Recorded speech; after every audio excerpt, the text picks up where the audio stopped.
ہم عشق کرتے ہیں اپنے نبی صلی اللہ علیہ وسلم سے، لیکن ہم انہوں نے جو ان کی سیرت پہ عمل نہیں کرتے، اور اس کی وجہ سے ہمارے حالات اچھے نہیں ہیں۔ اور میرا یہ ایمان ہے کہ جب تک ہم وہ جو انہوں نے راستہ بتایا اس پہ نہیں چلیں گے، ہمیں عزت نہیں ملنے لگی۔ پرائم منسٹر باہر جاتا ہے اور بھیک مانگ رہا ہوتا ہے، جی مجھے پیسے دے دو نہیں تو ہمارا ملک تباہ ہو جائے گا۔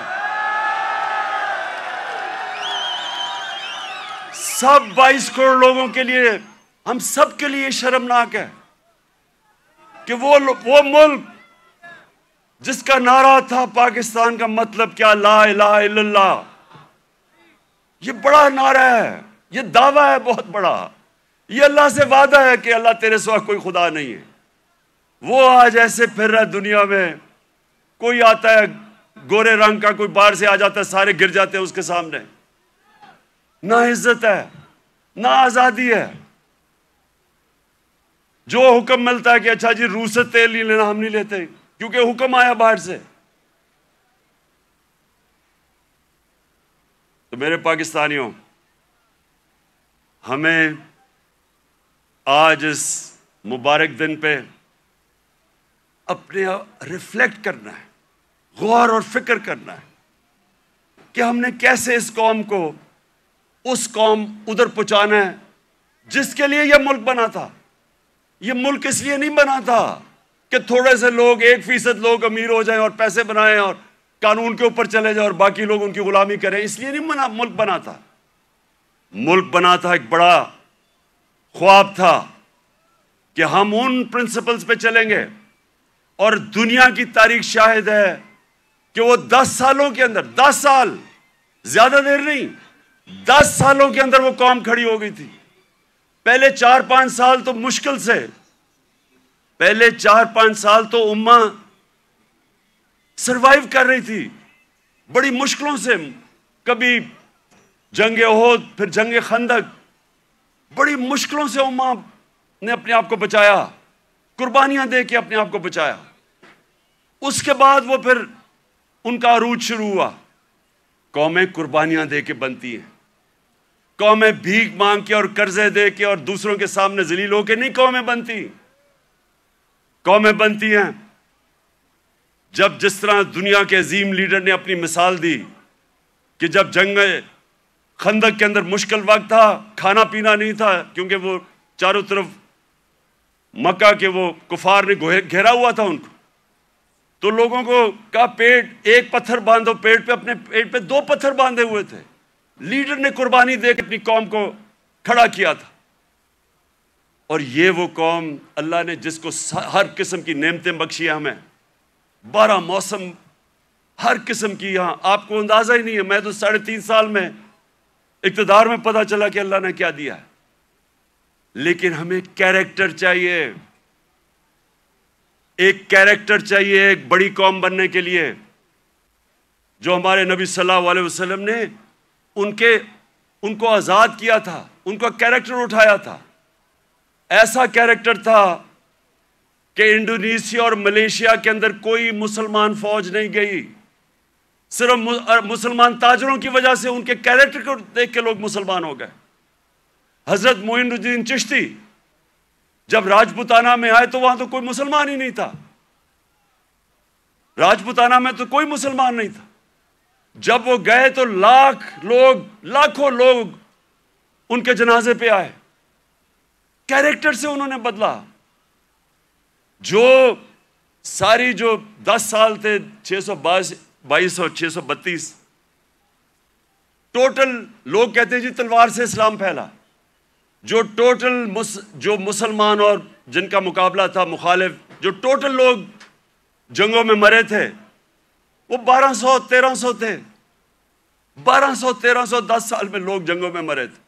فکری انقلاب تھا، ذہن بدل گئے تھے، اور ذہنوں نے انسان کو بڑا انسان بنایا تھا، آزاد ذہنوں نے۔ تو آج میں اس لیے یہ بڑا مبارک دن ہے کہ ہم سب کو آج اپنے ملک کو اٹھانے کے لیے اپنا کیریکٹر غور کرنا چاہیے کہ ہم اپنے آپ کو کیسے بدل سکتے ہیں. نبی کی سیرت پہ چلیں. میں نے رحمت للعالمین اتھارٹی بنائی. مقصد اس کا کیا تھا کہ ہمارے بچوں کو سیرت نبی سے ان کا کیریکٹر مضبوط کریں. یونیورسٹی کالجز کے اندر ڈیبیٹس ہوں, سارے ڈسکس کریں. ہمارے انٹلیکٹ, ہماری جو اسکالرز ہیں وہ ڈسکس کریں کہ اللہ نے کیوں ہمیں حکم دیا ہوا ہے کہ نبی کی سنت پہ چلو, ہماری بہتری کے لیے. اور وہ کیا انہوں نے قدم کیا کہہ رہے, کیسے چینجز کیے. ایک ایسے اتنی دنیا میں اتنے تھوڑے وقت, دنیا کی تاریخ میں اتنے تھوڑے وقت کبھی اتنے گریٹ لوگ نہیں آئے. ہر انسان کوئی نہ کچھ بن گیا. اگر یہ مغرب میں ہوتے آج یہ فنومنا, تو ایک کے اوپر کتابیں لکھی جا رہی ہوتی. حضرت خالد بن ولید پہ کتابیں لکھی جا رہی ہوتی, ان کے اوپر ریسرچ ہوتی کہ وہ کیا تھا, کبھی وہ جنگ ہی نہیں ہارے. اور ہر کوئی جنرل بن گیا. حضرت بلال 2 کیمپینز میں وہ لیڈ کر کے گئے. ایک غلام ایک جنرل بن گیا. اس کے اوپر کبھی کام نہیں کیا, ہمارے اسکالرز نے نہیں کام کیا. رحمت للعالمین اتھارٹی کا مطلب ہی یہ تھا کہ اسکالرشپ آئے اور وہ کام کرے اس پہ, تاکہ اپنے یوتھ کو تو بتائے. کیونکہ اگر آپ نہیں بتائیں گے, ان کے اوپر تو مغربی کلچر کی جلغار ہوئی ہے. موبائل فون سے بچوں کو وہ مٹیریل مل رہا ہے جو انسانی تاریخ میں نہیں بچے اب کو ملا. تو جب تک آپ ان کو سیرت نبی سے ان کو مضبوط نہیں کریں گے, وہ کیسے, یہ جو اتنا آنسلاٹ ہے ایک وہ کلچر کا جو بالکل مختلف ہے ہمارے دین سے, ہماری تاریخ سے, ہمارے کلچر سے, وہ کیسے مقابلہ کریں گے ان کو جب تک ان کو آپ مضبوط نہیں کریں گے.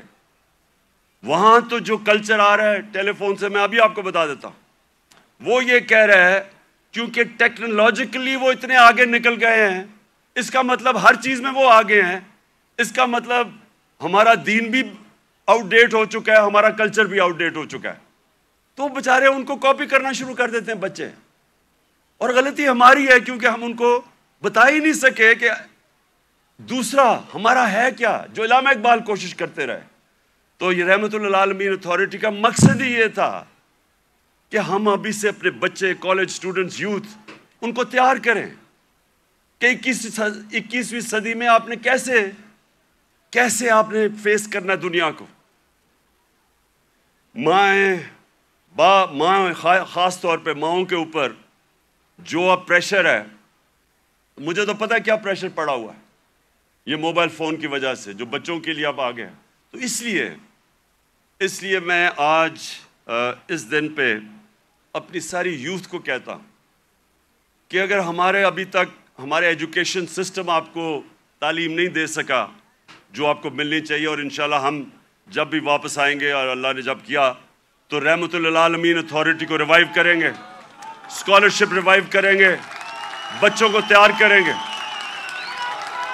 اور میں یہ چاہتا ہوں, دیکھیں آخری بات میری جو آخری بات ہے وہ یہ سن لیں. یہ تو اللہ کا سب سے بڑا تحفہ ہے کہ وہ کسی کو ایمان دیتا ہے یا نہیں دیتا. کوئی کسی کو زبردستی دین میں نہیں لا سکتا. لیکن ہمارا فرض یہ ہے کہ کم از کم ہم اپنی یوتھ اور بچوں کو ان کی فاؤنڈیشن تو بنا دیں, ان کی بنیاد تو رکھ دیں, ان کو بتا تو دیں کہ آپ کا دین, اور خاص طور پہ شروع ہمیشہ سیرت نبی سے کریں, اس کے بعد قرآن کی تعلیم دیں. سیرت نبی ایک ایسی چیز ہے جو میں اپنے آپ سے کہہ رہا ہوں کہ میری تو پہلے مجھے نبی کی سیرت میں نے پڑھی اور سمجھی, ان کی تاریخ, ان کی زندگی, پھر مجھے قرآن کی سمجھ آئی. اس سے پہلے مجھے قرآن کی سمجھ ہی نہیں آتی تھی. تو جب تک مجھے سیرت نہیں پڑھی پھر مجھے سمجھ آنی شروع ہوئی. تو دونوں پڑھانی چاہیے, لیکن ابھی سے ہی ہمیں میں اپنے یوتھ کو اب کہتا ہوں کہ کتابیں پڑھیں, نبی صلی اللہ علیہ وسلم کی زندگی پڑھیں, سمجھیں کہ وہ دنیا میں کیا ہوا تھا. کبھی دنیا کی تاریخ میں ایسا فنومنا نہیں آیا, اور اس کے بعد جو پھر اللہ آپ کو ہدایت کرتا ہے نہیں وہ آپ کی قسمت ہے، لیکن کم از کم اس سے آپ تیار ہو جائیں گے دنیا 21ویں صدی کا مقابلہ کرنے کے لیے. بہت بہت شکریہ.